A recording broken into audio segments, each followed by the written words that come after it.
The answer to your question is not in your office. Go spend a day in the life of the customer and you'll see things you would have never asked and they would have never told you. Somebody asked me in an interview recently, how do you stay humble? And I said, just spend a day with your family. You don't need to have more and more products and revenue streams to achieve massive growth. You just need to be the best darn something that you can be in that market. Now We Mastermind presents the Business Coach Podcast, answering your questions and providing real actionable insights for building a better, stronger, more profitable business without sacrificing your time, life, or freedom anymore.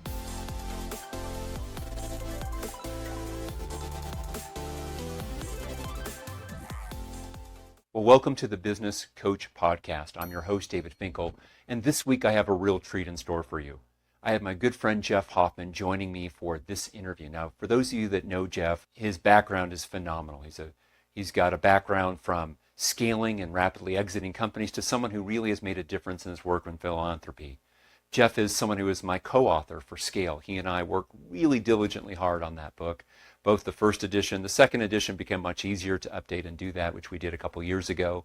But beyond there, Jeff is someone who you'll learn his first business he did while in college to fund his way through college and what he did with that. He actually ended up selling that company to American Express Travel.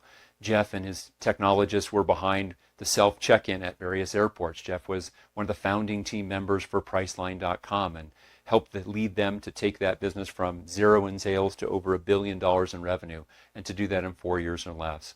Jeff has gone on to other technology companies, but more than that, he's had serial entrepreneur. He's built movie production companies where he's produced Cabin Fever and that franchise of horror films that he's done, and he's put on concert series and all kinds of different things. But the best part about Jeff is that he's made a huge part of his life asking, how can he bring value to the world? Part of the way he does that now is still through some of the businesses that he works with. Part of the way he does that now is through his nonprofit work.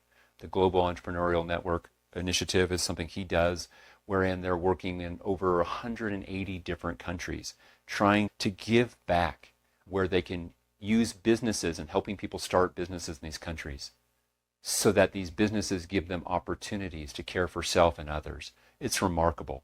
In this interview, some of the things that I personally took away from it was we had a conversation about how do we not just grow organically, but how do we go through that rapid hockey stick period of exponential growth, not growing by 5% or 15%, but how do we grow by 10x, 100x, 1,000x over a period of time? And Jeff's done that in various businesses that he's been a part of. And we talk about what stops that and what does it. He shared a really important initiative, a really important exercise about how can you as a business owner get out of your office in such a way that you discover the next breakthrough product or service line, or a new way to frame or position what you have to truly create more value in the market for the people that you serve. And he gives a specific, concrete exercise for you to do that. He gives you coaching about how to go about that. So without further ado, I think you're really going to enjoy this interview, this conversation that I had with Jeff Hoffman. Well, Jeff, welcome to the Business Coach. How are you doing today? I'm good, David. So good to be doing this together with you. I know. I mean, it's been a number of years since we had our Scale radio podcast together. That was a lot of fun before, and now you're on to so many different things. I guess the question I want to start with you today was what's something that you felt a great degree of gratitude for as we get started for today? What was something you woke up feeling grateful for in your life? So just came back from a trip to Africa where I have built several youth homes, orphanages, youth homes, where we have been raising children that have been abandoned. And so just being blessed enough to be able to find and raise those children, I still have that glow of gratitude, even though I'm home now. I'm just so happy that we were able to be there for those kids. What an important thing you're doing with that. I think the place I want to start our conversation today, Jeff, is, I remember the first time that our good friend, mutual friend, Stephen, introduced the two of us. We sat down in Atlanta and had lunch together, you and I. And this is now going back, it's going to stretch us both 10, 15 years ago. So it's a while ago. And you had shared about the first business you ever started back when you were in college. And I just thought maybe briefly you could share that story about how you went from student to funding your college through your first business. And just tell us that story briefly. Oh, well, sure. And I think I'll start with the actual moral of the story, right? Which is business is a business that's driven by some passion or purpose, right? Those are the businesses. Let me phrase it this way: people driven by passion and purpose far outperform people driven by paycheck, right? So it wasn't about the money. I worked really hard to get into the university I wanted to go to, which was Yale. But I came from a big public school with a single mom and no money. And a school like Yale's kind of for rich kids. So when I got there, I went to my first class and I was told I could not attend classes because we couldn't pay. There was a huge gap in my scholarship and aid and the cost of an expensive school like that. And I sat there and said, I want this diploma and I'm not going to give up. So the next question is, what could I do that people would pay me for? What value could I create that would be worth someone reaching into their pocket and grabbing their credit card? That's the question all entrepreneurs have to ask. How do I create value for someone else, so much value that they can't wait to pay me? And so I found that in a series of software products. I went in the basement underneath Yale, started a software company by interviewing a lot of small businesses, finding out what would really help them grow their business and building that. And David, that's how I funded my Yale education. And that's great. I guess the place I want to go, what a great question, what can I do that would create so much value that someone would be thrilled to pay me?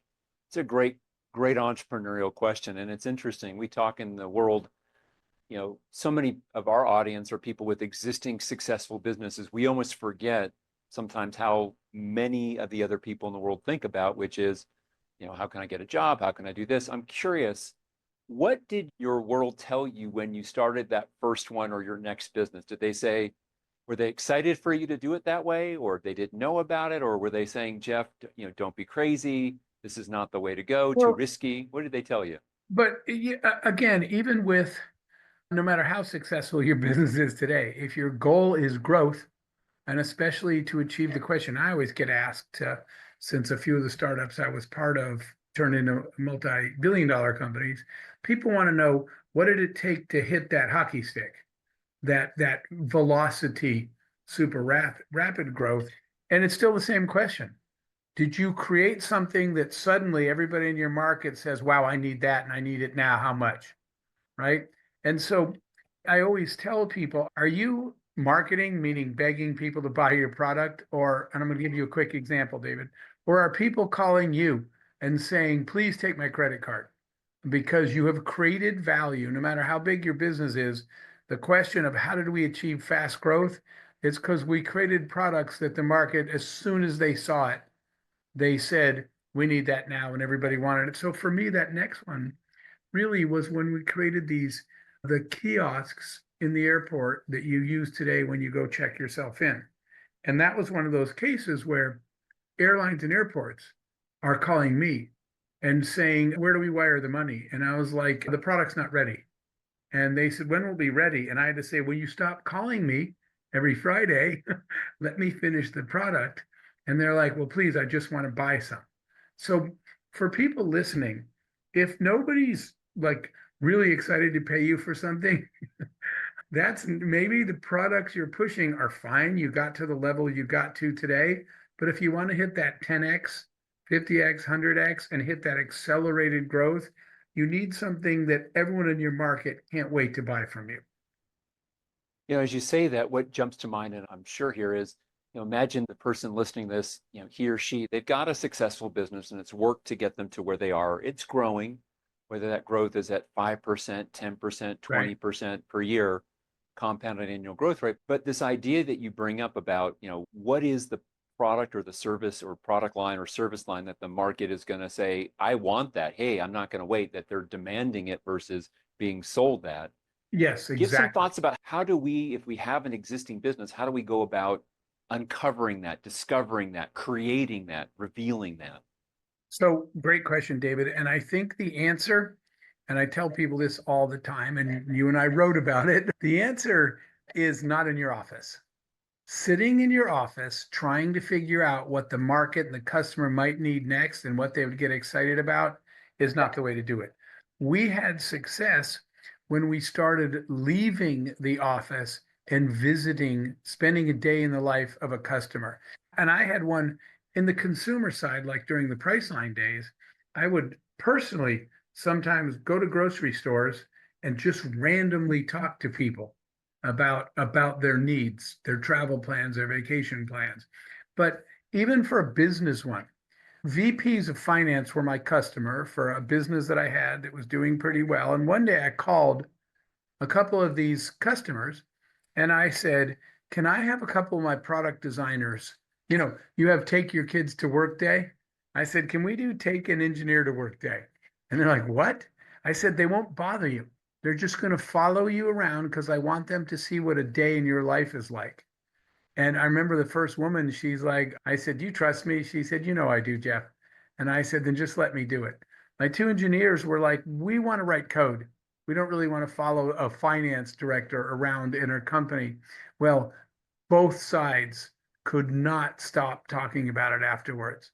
My guys came back and said, we had no idea of some of the things she does during the day because we didn't know to ask about that. We only push our product for the problem we solve. So we discovered new needs and we literally rewrote our product roadmap by spending a day following her around work. Then we started calling not only other customers, but we called non-customers, potential. And they're like, you're not even my vendor. Why would I let you shadow me at work one day? And I said, so I can learn about the market, maybe be your vendor one day. And some of them said yes, because they said, wait, my own vendor has never visited me here other than to sell me something. So they're like, that's interesting that the company I pay has never asked to job shadow me. So that led to a lot of new business too. But the answer to your question is not in your office. Go spend a day in the life of the customer and you'll see things you would have never asked and they would have never told you. It's so interesting about that, right? Because so many of us as business leaders, what we say is, I'm going to just close my door. I just need some focus time. Yeah. I'm going to block out the world and I'm going to create that. And, I'll build on that, Jeff, because I know a lot of our listeners or viewers, they started off as they built a business. There's probably 80% of them built a business where they have really deep, deep knowledge of the industry that they're in. Probably 20% ended up buying a business in an area or starting in a business because of the opportunity versus the background. And they do have such expertise, they don't realize that they have expertise blindness. They have all these assumptions baked in, and the things that they knew 12 years ago, 18 years ago when they started the business, they really did have a finger on the pulse. But at this point, they don't know what's relevant today for those people. I love that description, expertise blindness, because you're right. 12 years ago, before I started my company, I used to do that. I was a VP finance or whatever, but you're exactly right. What they forget is for the last 12 years, you've been running this business and you haven't been in that job. So you knew it the day your knowledge was super fresh in year one of your company, but you've been running your business all this time. The world's changed the way business. So you're exactly right. They do say, well, I used to be a VP of finance. You used to be. You're not one today, and the world changes fast. So spending time with one today will catch you up. I love that. One of the things you brought up to me, this is now, I'm going on, over a decade ago, where you had made a comment to me. You probably won't even remember. I mean, sometimes you. Wait. Why do I look way older then and you don't? What happened in the last decade? Oh, trust me. The other day we were in San Diego on a spring break with my family, and my wife turned to me. She said, "You have old man legs." And then I felt really self-conscious for a moment there. Then I'm like, well, I guess I have old man legs, Hey, somebody asked me in an interview recently, how do you stay humble? And I said, just spend a day with your family. Oh yeah, I mean your kids will do it. I'm sure your kids, your daughters are now much older with that. My kids are 16 and 12, and Yeah. so recently I became really really stupid. Yes. Oh, Okay, go back. Sorry Well, about that. I'll share one more funny story about this. So the other day I was asking my son, Matthew, I said, Matthew, a different friend of mine, Kieran, suggested I ask this question to my kids. Matthew, what are you excited to learn about? And he said he wanted to learn about business. He wanted to learn about financial success. He wanted to learn about relationships. And I thought it was really interesting because I just wanted to say, well, hang on, hang on.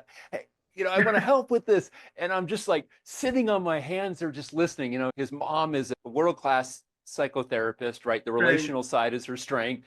Her dad's semi-literate about business and that. And I'm just like, he's not going to hear it from me. Just shut up. Yep. How do I put him in contact with a friend of mine who he can listen to, who's brilliant? Yep. I remember a time when my daughter said to me, I was going to a conference and she said, "What do you do there?" I said, "I'm the speaker." And she just started laughing. I said, "Why is that funny?" And my daughter, literally, she said, "Why would anybody want to listen to what you have to say?" And I said, "Well, I guess from your perspective, since you clearly don't." Let's come back. I love that. Thank you for that. That makes me smile. So coming back into this, we started off this conversation about, purpose driven, what matters, meaning. And, for you, I know a big part of that is the nonprofit work. We'll get to that at the end of our conversation. I talk with owners of businesses all the time, whether they're clients in our coaching business or they're just out at different conferences. And I hear things from, I want to change the industry the way it's done, or Mhm. I want to help our team really be supported and have a great opportunity. Or something will say, I just find this stuff so interesting and engaging. This is what's important to me. I guess the next place I want to go is now that we have this insight about what we might be producing for the marketplace that they really, really crave versus what we're selling to them. Right. How do we balance off this idea of we've got an existing infrastructure and existing sales and existing customers? We can't just abandon that because there are people who have needs. We have the economic reality, the fact that we have revenue and the rest of that to start to pursue. So so many people think it's like I just cut this and go whole hog here versus I test, I experiment, I pilot. Can you speak to that, please? Yes, I mean, you are correct that you begin by testing markets, experimenting and piloting, but there are cases where what you just said, I have had to tell companies I've advised, I had to tell them, sell that business unit. It is doing well. It grows every year. It grows by some small percentages. The question you're asking me, remember, David, we're asking the question of how do you hit that whole next level of growth? Right? And everybody knows that what got you here won't get you there. So if you wanted to continue to grow in a healthy way and you have a very nice business, which a lot of people listening to us already do, then keep doing what you're doing. But I'm specifically answering the question that I get asked a lot, how did you hit that hypergrowth? And the answer is that sometimes I've told people sell off that business unit, not tomorrow morning, but make a plan to move out of that business. One of my favorite stories when I was talking to Steve Wozniak from Apple's a friend, but as is John Scully. And at this point, back in the day when John Scully was the Apple CEO, when Jobs was out, he was telling me a story that they were generating revenues from selling iPods, very healthy business unit. But they felt like the future might be iPhones, right? This is how far ago back this was. And they felt like if you could put more apps, more functionality in the iPhone, you could outsell everybody else's phones, and the future for the company would be phones. But they had this iPod division, making money with a whole infrastructure, et cetera. And they did something businesses are afraid to do. They can't. Now, what I said was something that I learned, for example, from Richard Branson. When he found another business he wanted to be into, he sold Virgin Mobile to Sprint. He said, I just sell that business unit so I can go into the one that's going to be bigger. So he did that. But what Apple did was they cannibalized it. They took the music player out of the iPod and they put it on the iPhone. And the head of iPod said, you're going to kill this entire business unit. And they said, right, we are, because if we don't, our competitors will anyway. The market will.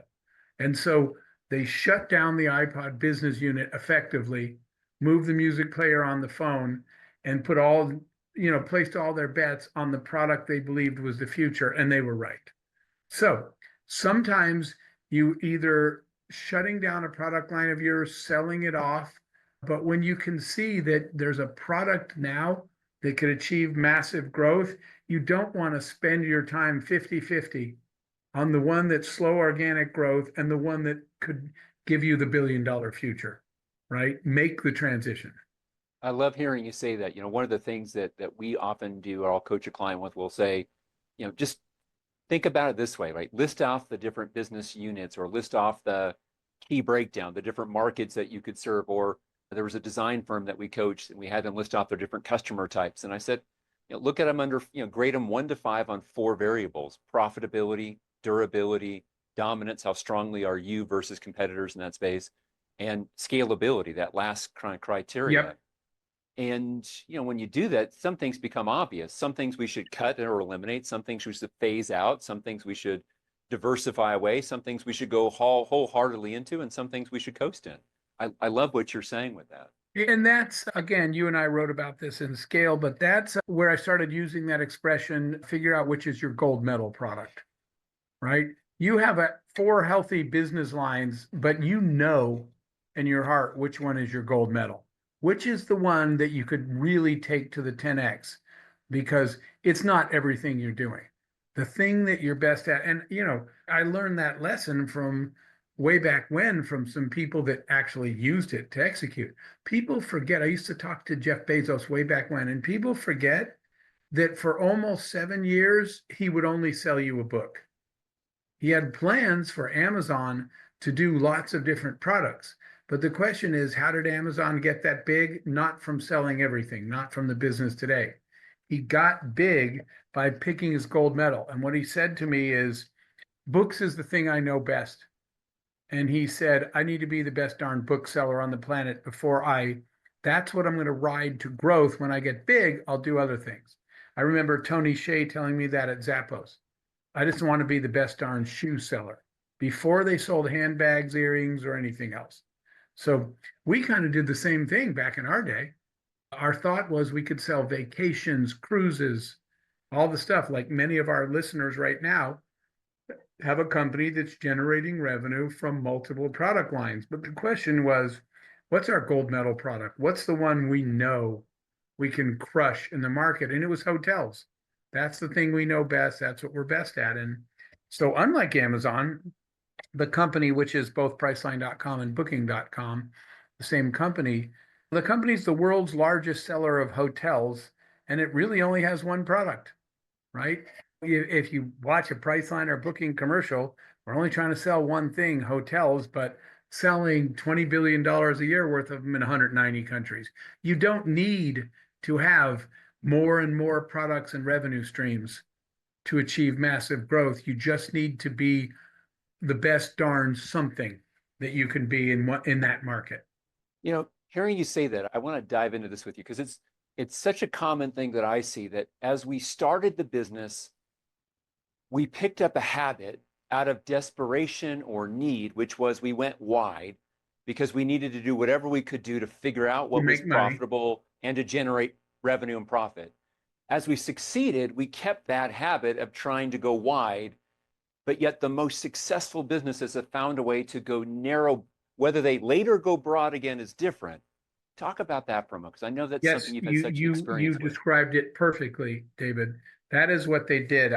They went narrow to achieve rapid growth. It's all about that acceleration, that sales velocity. And, I spent 20 years studying the companies that hit that, and they all hit that by going narrow with their gold medal product. I remember having that conversation with, I was recently just with the founders of Adidas, right? And they didn't sell sweats and headbands and gym bags and all that stuff. They said, we're going to sell athletic shoes, the Adidas tennis shoes.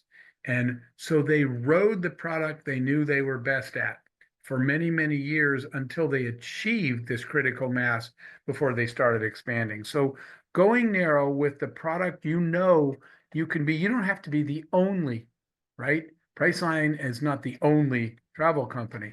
You just have to be as good as the best. If it's a big market, it's going to have multiple competitors, but you need to pick the product that you can compete with anybody else in the market. And then that's the narrow. You said it perfectly. We pick up that bad habit because early on, we don't have a choice, we feel, right? We're trying to stay alive.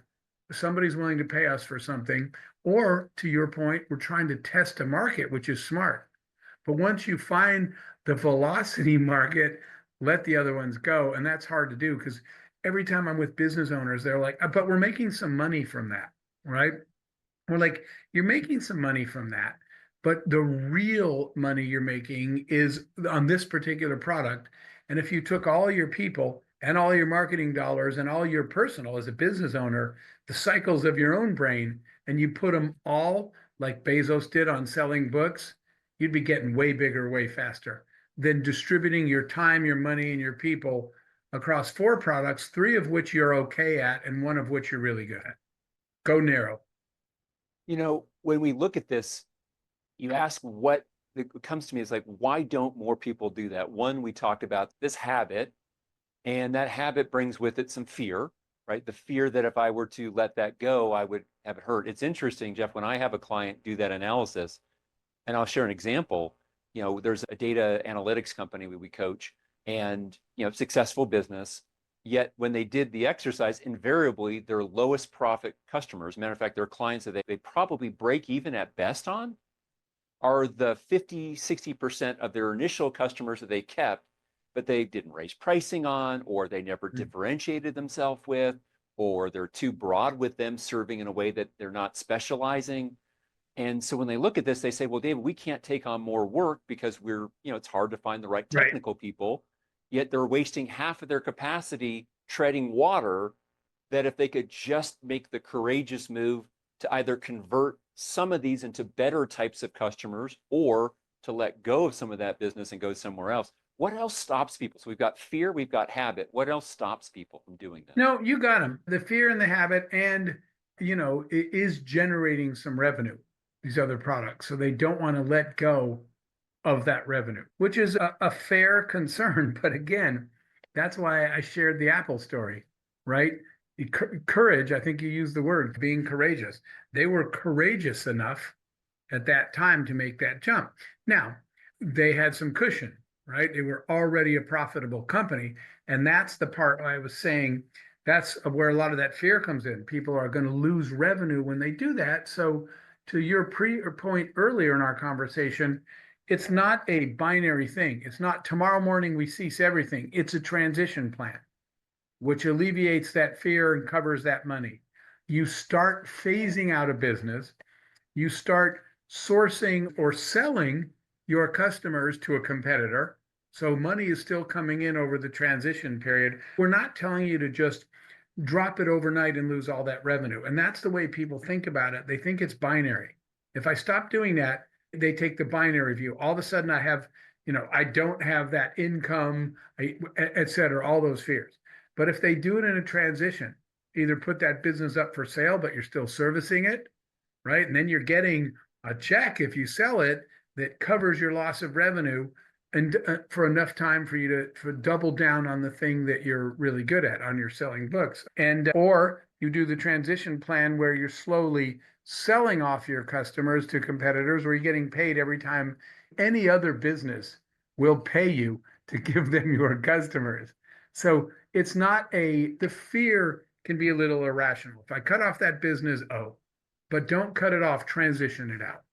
There is a path to doing that. I appreciate what you're saying about that it's not an all or nothing. We think it's an immediate piece. It helps to calm that emotional part. Let's talk now. So on the rapid growth stage, what happens, I notice, is they have the right idea, they go after it, but they start having the growing pains of systems breakdown. The systems that were great for the company at $7 million of volume don't work for 70 million. The systems that worked at 70 million don't work at 700 million. So that's an example of growing pains from that. Or the staff person, the manager or leader who ran your finance, or who ran your marketing, or ran your sales department, who was great at $16 million, he or she is not the right person for who you need at $68 million. Talk about that, because you've gone through this And you had to do it in successive ways from the 10 million to the 100 million, the 100 million to the billion in revenue, then beyond that part. Yeah, so the lesson learned, because I can tell you what it looks like doing it wrong.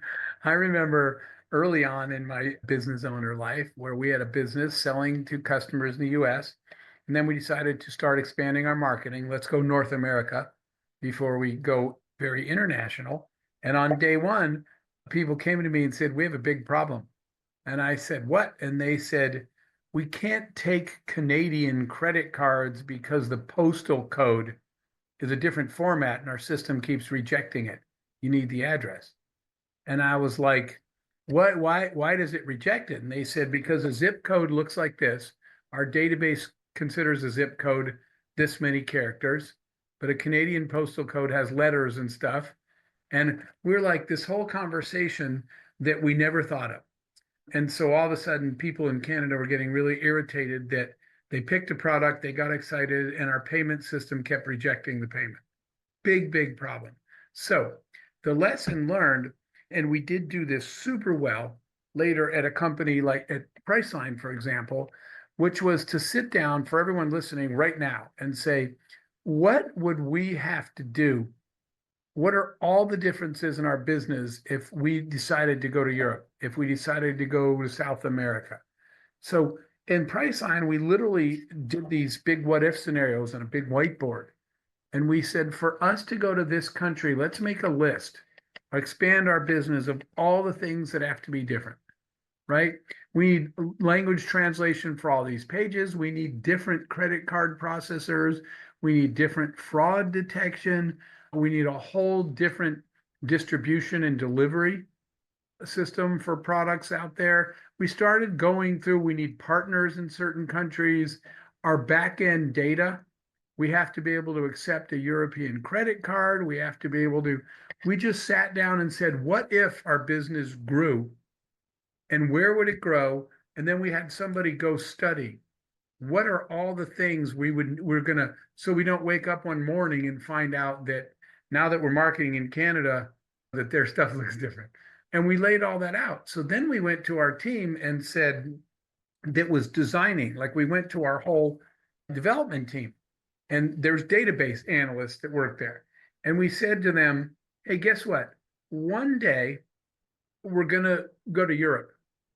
And they said, oh, if we're going to go to Europe one day, we're going to need all these fields to be able to collect them. So what they did was they put them all in the database, but they had little switches. They turned them all off.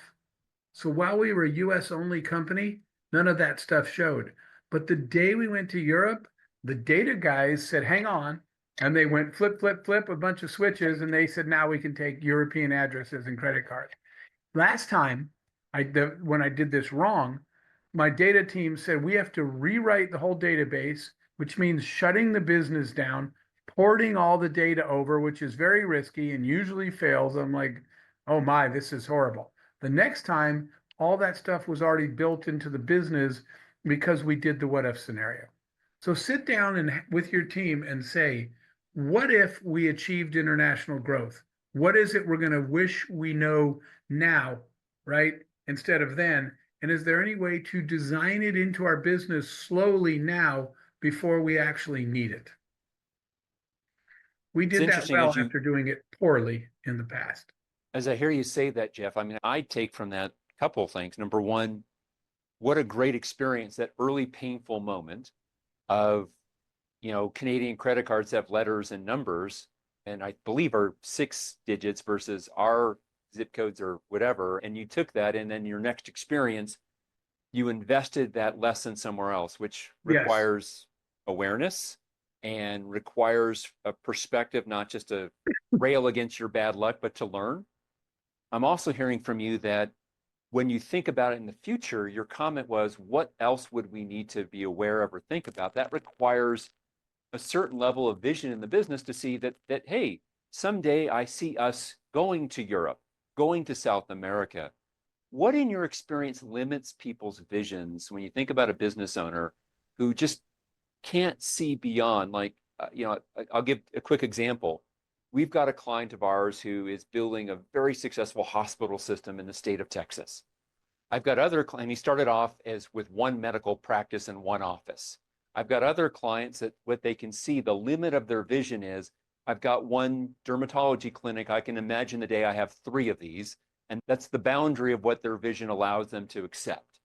Talk about that, because that's a big deal. The only difference sometimes is what we give ourselves permission to believe is actually real or possible. Yes, but it's also part of one of my favorite things that you teach and preach, which is business owners that are too deep in the business.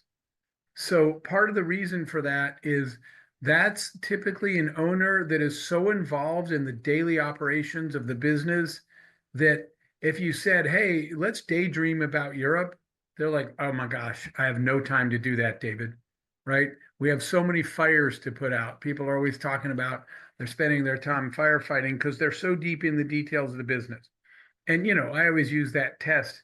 I always tell people, you taking some time off with your family, you go into the beach. If your phone is ringing when you're on the beach and you say, oh, got to take this, I'm the CEO, big important person, you are not important, you are inefficient. If you can't tell your team, please don't call me this week, and they don't need to call you, you just didn't design your business well, you didn't design your team well, you didn't empower people, you didn't equip people, you should be able to disappear, and the business, that's on you. So you're not important, you're inefficient when that happens. And that's usually, David, what I see and what you're talking about when I say we should talk about let's daydream. What'd be really cool to dream about? I dream about, having a headquarters in London and expanding across Europe. When you try to have that conversation, these people, hang on, I got to take this call. We got a problem with this. They're so deep into the day-to-day details of operating today's business that it seems silly for them to daydream about Europe. It wasn't until my team told me, I actually had my team one point tell me, we got this. Why don't you go spend the next 6 weeks in Europe exploring the market and talking to partners and listening to customers? I was like, I can't just leave for 6 weeks. And they said, actually, you can. We got this. Right? We'll call you if we need you, but we probably won't. It wasn't until I got to that point because my team said, we're empowered, we're equipped, we're trained. You go dream about the future. So you've got to be able to free yourself. So that doesn't sound like you're committing a crime by taking off to explore the European market. It sounds like you're dreaming about your future. I love it. This idea that I have to get out of being consumed by the business to actually have some headspace to step away and see things fresh and, see things laterally, daydream. I love that idea of it. It's interesting to me, as you say, that we have an exercise we do with some of our advanced coaching clients. And these are typically companies where they're in that rapid growth mode and the owner sometimes feels a little consumed. And we call it the vacation catalyst. And Jeff, what we have them do is we say, imagine some indeterminate time in the future, you were to plan your dream vacation. It's got to be for an extended period of time, minimum 4 weeks, but maybe it's 6 weeks, maybe it's 6 months, you pick it. Plan this out. And now they do that and they think they're having fun. Then we say, put a date to it. No more than 36 months in the future. Now there's panic. And you watch them, Jeff, they scramble around. Those people I who love have that business exercise. partners, they start wheeling and dealing. You do yours in this period, I'll do mine. And I'm like, no. Both of you have to be gone at the same time. And then we have them come back and say, what are the things that scare you most about that? The places where you think you have the most vulnerabilities. Great, you picked this, you picked 24 months. You got 2 years to shore up those things for you to do that. That's a great exercise. Yeah, and I'll tell you, the first time we ever did that, I did it myself, and it was for a summer off, which in my business I thought I couldn't do. And yet we did that.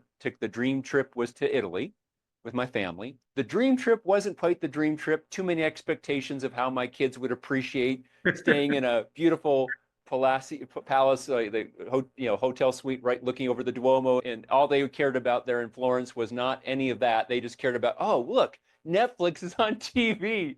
So that aside, for the last 4 years, I've been taking summers off since that point because of that. So sometimes we just have to draw a line in the sand and say 2 years, 3 years hence, I will do not 2 weeks away, but 4 weeks, 6 weeks, 12 weeks away from that part. great exercise because exactly the reason you said when you ask people, what are you so panicked about? There's your gaping hole, right? There's the thing you need to go shore up in your company, whether you're taking a trip or not. So the last area I want to come to in this conversation, Jeff, is I know you've got a real passion for contribution. I mean, you might call it creating value in the world that fits for you, but that's made a big shift. I mean, you've reached a point in your business and financial lives where those are no longer the driving ambitions for what gets you up every morning. If you would talk for a moment about the two nonprofits that you're really so passionate about, if you would, and Sure, but I have to perhaps from the frame of how this might be, an inspiring moment for someone to think that there might be a time tomorrow or in several years that this might be for them as well. Okay. But before I do, I just have to commiserate with you on something. So excited to take my daughters to Italy and to learn about history. And that night in the hotel, they're both uploading their pictures from their phones to the laptop. And one daughter's pictures are of every monument, right? And every one of the Roman ruins and comments on the history of it. And the other daughter's entire phone was cute Italian boys. I think that's all she took pictures of. So I can feel your pain sometimes. I had higher hopes. So, part of the reason, so everybody here that's a business, we're all business owners and we work really hard. And there was a point for me where I started to wonder why. What are you doing all this for? And an opportunity arose in my community where there were some, just very briefly, the actual story was they were a home for abused women was being foreclosed and they were kicking all the women out. And I was watching that thinking, man, they should help those women. And then I thought, wait a minute, I actually could help those women, right? It's different than growing up poor. Right now, I'm not poor because I've worked this hard and I could help those women. So I suddenly made the connection. Why do I work this hard? Now I know why. Because those women that no one was helping, I could be the one helping. And so I made a commitment to giving back, to just sharing the blessings that we've received. And we've created multiple nonprofits. I'll just tell you two of them quickly. One of the ones that I'm still the chairman of is called the Global Entrepreneurship Network, GEN. And we have a really simple mission statement to help anyone anywhere start and scale a business. But the reason is for self-determination. People that are struggling, we're going to teach them how to take care of themselves. So this is all about teaching people how to help themselves, teaching people how to fish, right? Instead of just giving them a fish. So that's Jen. And then again, we're on the ground now in 200 countries teaching people how to take care of themselves. But it happens to be the skill set of entrepreneurship, but that's almost coincidental. That's how you take care of yourself. You learn how to turn your ideas into revenue generating profitable businesses. We teach people how to do that. The other one is called World Youth Horizons, and that's my personal foundation, and with a different mission statement, which is to give children in the world who have no chance at a better life a chance at a better life. That's what we do. And so a big part of that is raising abandoned children, which I mentioned at the beginning when you and I were chatting. That just came back from Africa visiting those kids. So we find abandoned children who have no future, and we raise them and send them to school, provide them an education so they have a chance at creating a school.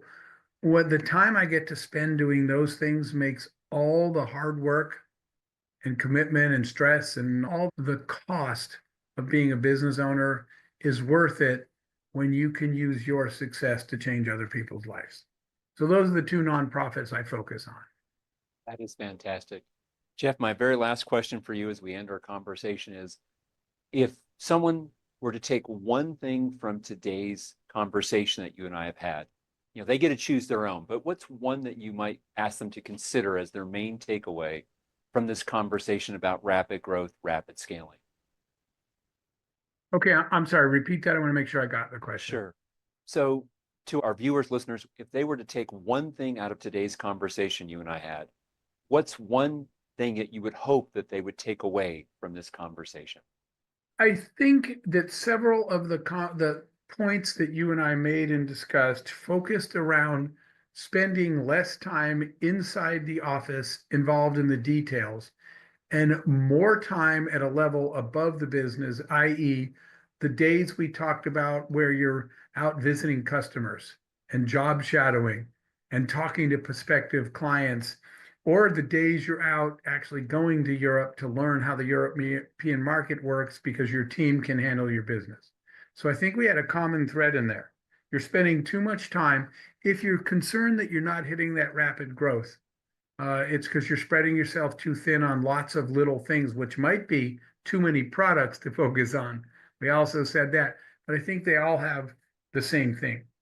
Get more focused, narrow down, including your own time, and spend more time outside of your office, out in the world, because that's what you'll find out what they really need.